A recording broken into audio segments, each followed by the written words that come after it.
ቢስሚላህ ወሰላቱ ወሰላሙ ዓላ ረሱሊላህ። ሱረቱል ፈጅር። አልፈጅር ማለት ጎህ ማለት ነው። የሱቢህ ሰላት የሚገኝበት ልዩ ወቅት ማለት ነው። አዑዙ ቢላህ ሚነ ሸይጣን ረጂም።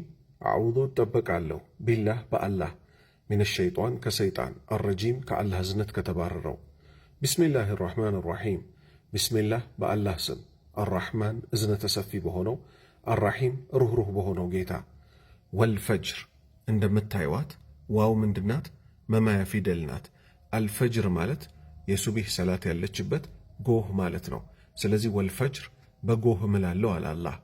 ወለያሊን በሌሊቶች ደግሞ እምላለሁ፣ ዓሽሪን ቁጥራቸው 10 በሆነ እነማን ናቸው?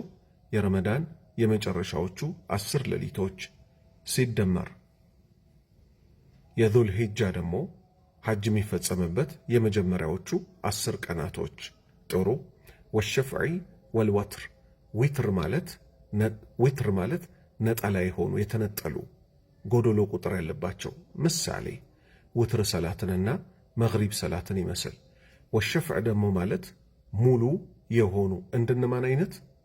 ፈጅር፣ ዙሁር፣ አሱርና ዒሻ ሰላትን ይመስል ማለት ነው። ጥሩ። በእነዚህ ሁሉ አላህ ማለ። ወለይሊ በሌሊት ማለ።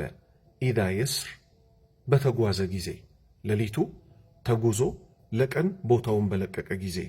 እነዚህን ሁሉ መሐላዎች አላህ ምን ሲል አስከትሎ ወጀዋቡል ቀሰሚ ማለት ምን ማለት ነው?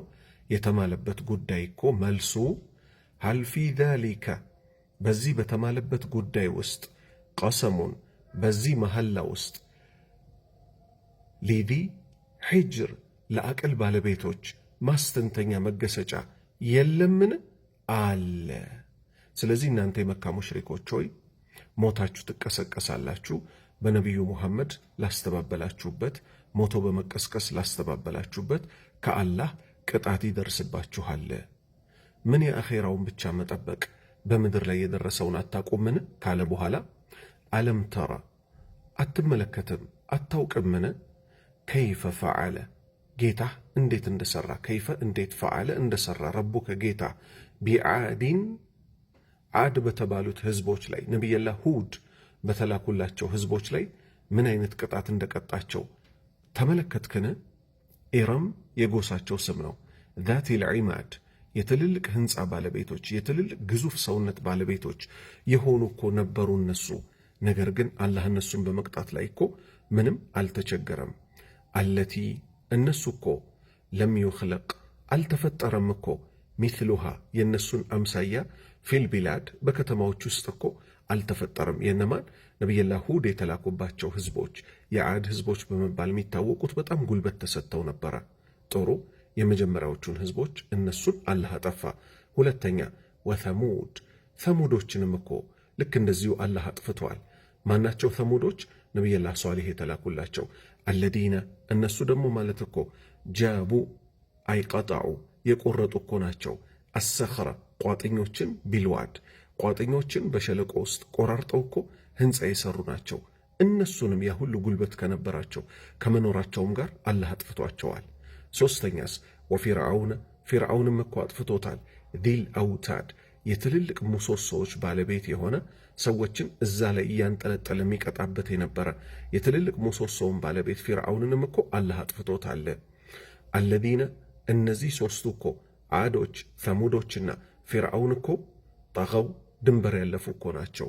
ፊል ቢላዲ በምድር ላይ እኮ ድንበር አላፊዎች ነበሩ። ፈአክተሩ አበዙ፣ ፊሃ በምድር ላይ አልፈሳድ ጥፋትን አስፋፉ። ፈሰበ ዓለይህም አላህም አዘነበባቸው። ረቡከ ያንተ ጌታ ሰውጣ ዓዛብ የቅጣትን አለንጋ እኮ አነባበረባቸው። ኢነ ረበከ ያንተ ጌታ እኮ ለቢልሚርሷድ በመጠባበቅ ላይ እኮ ነው። አጥፊዎችን ይታገሳቸዋል፣ ከዛም አይቀጡ ቅጣት ይቀጣቸዋል። ፈአመል ኢንሳኑ የሰው ልጅ እኮ ኢዛ መብተላሁ አላህ በፈተነው ጊዜ ምን አይነት ፈተና? ኢዛ መብተላሁ በፈተነው ጊዜ ረቡሁ ጌታው ፈአክረመሁ ገንዘብን ጤንነትን በሰጠው ጊዜ ወነዓመሁ ባጠቃቀመው ጊዜ ፈየቁል ይላል ረቢ የኔ ጌታ እኮ አክረመን እኔን አላቀኝ አቀማጠለኝ እኮ ይላል። ፈአመል ኢንሳን ሲባል ከሃዲ የሆነው የሰው ልጅ ማለት ነው። ምን ከሃዲ ያስባለው ሲባል ሁለተኛው በደንብ ያብራራልናል። ወአማ ኢዛ መብተላሁ አላህ በፈተነው ጊዜማ ፈቀደረ በያዘበት ጊዜ ዓለይህ በሱ ላይ ሪዝቀህ ሲሳዩን በያዘበት ጊዜ ምን ይላል? ፈየቁል ይላል ረቢ ጌታዬ አሃንን አዋረደኝ እኮ ይላል። ይሄ በፍጹም ሊባል አይገባውም። ሲሰጠን አላህን የሰጠን ካል ሲነሳንም አላህን የሰጠን ነው፣ ሲነሳንም አላህን የነሳን ነው ማለት ያለብን። ከላ ይሄ እኮ ሁኔታችሁ ሊሆን አይገባም። ምክንያቱም በቀደር ከማመን ውስጥ ኸይሪሂ መልካሙንም ወሸሪሂ መጥፎውንም አላህ የወሰነው ነው ብሎ ማመን ነው አደለም? ስለዚህ ከሃዲ የሆኑ ሰዎች ግን ሲሰጣቸው ከሱ አገኘን ይላሉ፣ አላህ ሲከለክላቸው ደግሞ ጌታዬ አዋረደኝ ይላሉ። በፍጹም ገንዘብ መሰጠት የመላቅ ምልክት አይደለም። ገንዘብ መከልከል ደግሞ የመጠላት ምልክት አይደለም። አላሁ ስብሓነሁ ወተዓላ የሚወድበትንም የሚጠላበትንም መስፈርት አስቀምጧል። ስለዚህ ከላ ይጠንቀቁ። ይሄ ሊሆን እኮ አይገባም ሁኔታቸው። በላ ቱክሪሙነ ልየቲም ይልቁንም እናንተ እኮ የቲሞችን እኮ አታከብሩም፣ አባት የሌለው ልጅ እኮ አታከብሩም አለ። ወላ ተሓዱን አትገፋፉም፣ አታነሳሱም ደግሞ አላ ጣዓሚ በማብላት ላይ አልሚስኪን ሚስኪኖችን በማብላት ላይ እኮ አትለፉም። ወተእኩሉን ትበላላችሁ ደግሞ ጭርስ አድርጋችሁ አቱራተ አይ አልሚራተ ውርስን እኮ ግጥም አድርጋችሁ ትበላላችሁ። አክለለማ ጭርስ አድርጋችሁ የሰውን ውርስ አጭበርብራችሁ ትበላላችሁ። ይሄ ሁኔታችሁ ሊሆን በፍጹም አይገባም። ወቱሒቡን ትወዳላችሁ ደግሞ አልማል ገንዘብን፣ ሑበን መውደድን፣ ጀማ በጣም ብርቱ የሆነ መውደድን ትወዳላችሁ። በአላህ መንገድ ላይ አታወጧትም። ከላ ይሄ ሁሉ ሊሆን እኮ አይገባውም። ቀንን አስታውሱ። የትኛውን ቀን? ኢዛ ዱከት እርግፍግፍ ብላ ስብርብር ባለች ጊዜ ማን? አልአርዱ ምድር፣ ደከን ደካ ምድር መሰባበርን ስብርብር ባለች ቀን። መቼ? የቅያማ ቀን። ወጃአ በመጣ ጊዜ፣ ረቡክ ጌታህ በመጣ ጊዜ፣ ወልመለኩ መላእክቶችም ይመጣሉ፣ ሶፈን ሶፋ ሰልፍን ሰርተው ሰልፍ ይዘው አላህ ለፍርድ ሲወርድ ምን ያደርጋሉ? እነሱም አብረው ይወርዳሉ። ጥሩ። ወጂአ ይመጣል እኮ ያን ቀን፣ የውመኢዲን ያን ቀን ቢጀሃነም ጀሃነም ትመጣለች። ነቢዩ ሰለላሁ ዐለይሂ ወሰለም ምን አሉ?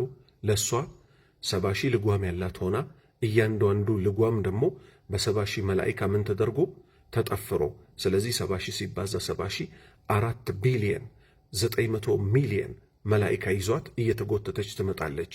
የውመኢዲን ያን ቀን እኮ ጀሃነም በምትቀረብበት ጊዜ የተዘከሩ ያስታውሳል። አልኢንሳኑ የሰው ልጅ ከሃዲ የሆነው ለአኼራ ያልተዘጋጀላት እኮ ያኔ በመጸጸት ያስታውሳል። ወአና ለሁ አዚክራ ማስታወሱ ግን ምን ጥቅም አለው በዛ ቀን?